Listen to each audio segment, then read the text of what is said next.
How did that feel, getting those guys this hyped up for the matchup that you've been trying to guild these guys to be ready for? Well, I mean, like I said, this is it's a big series for not only our team, the rivalry, but for a lot of people out there. So they need to understand that this is important, and they're taking it to heart, and they know that this is a fun series, and the emotions are running high. And when you take the first two, man, celebrate it. Let's go. But they also understand the job's not done yet. It's Connor Marco coming out, season high 8 strikeouts for him. He was absolutely feeling it. What did you see in Connor tonight? Just great feel for his pitches, worked ahead, kept him off balance. It seemed like he had him twisted in knots all night.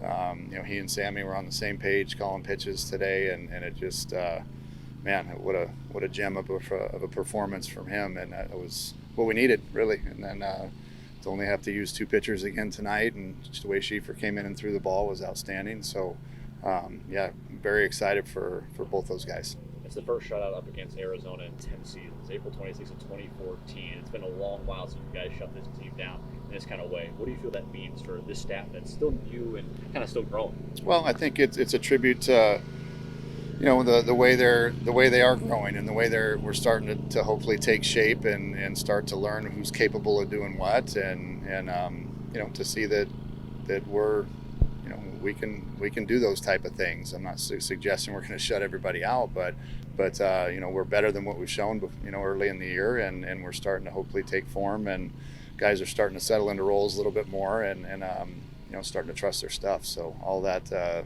equals a good outing today. You said on Tuesday that they were kind of that performance was poorly representing the program. After 2 wins here in Tucson, how is it that you guys are feeling you're representing the program over the last 2 games? Well, better, certainly. But like I said, job's not done yet.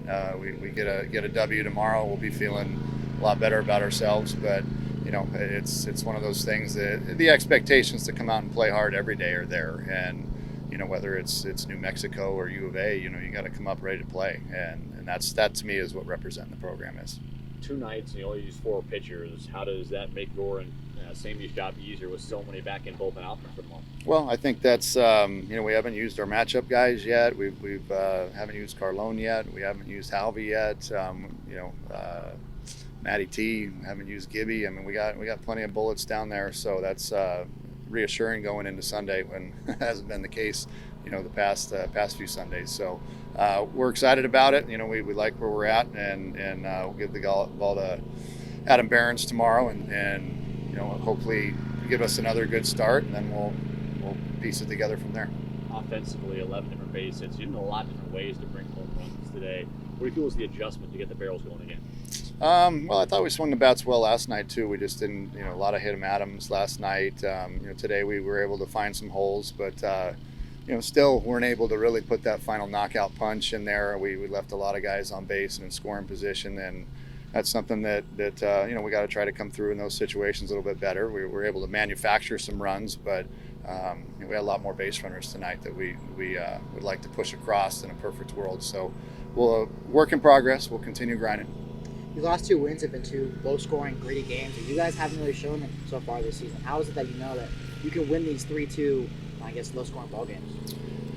Well, I mean, that's I think later on in the year, it's probably different scores. Based on it's a little chilly nights down here. Ball's not carrying, but our guys are doing a good job pounding the strike zone and forcing contact at the same time. So.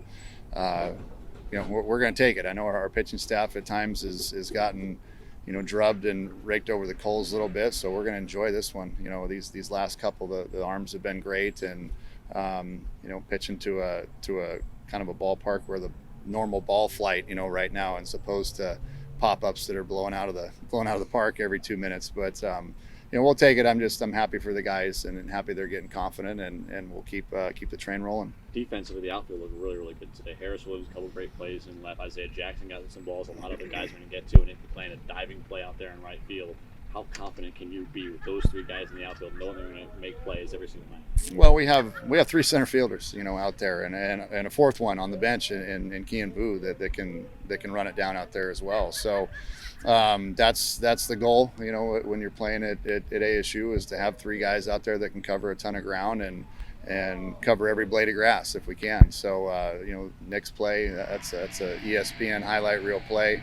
The ball in the ninth there, Harris Williams made the play to not give them any life and any momentum was huge, really, so to speak. And of course, we get spoiled with Isaiah, with the plays he makes in center. But I don't need to explain the stuff he does in center field is pretty special. So having those three guys out there is great, and with Vu being chomping at the bit to get some playing time, we're confident in him going out there as well. Talking in the dugout or really also after this ball game, what would you tell the guys to make sure they're still locked in, ready to go to find a sweep tomorrow? Well, they know what's at hand, and like I said, there's been constant reminders, and we haven't forgotten last year.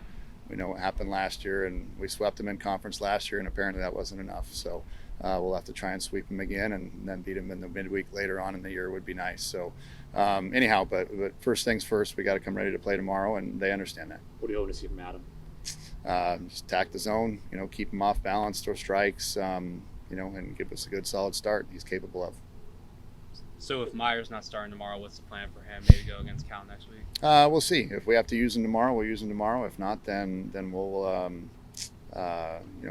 talk about using him in one of the starts against Utah Valley and keep him sharp and get him to find his form again, and then go from there.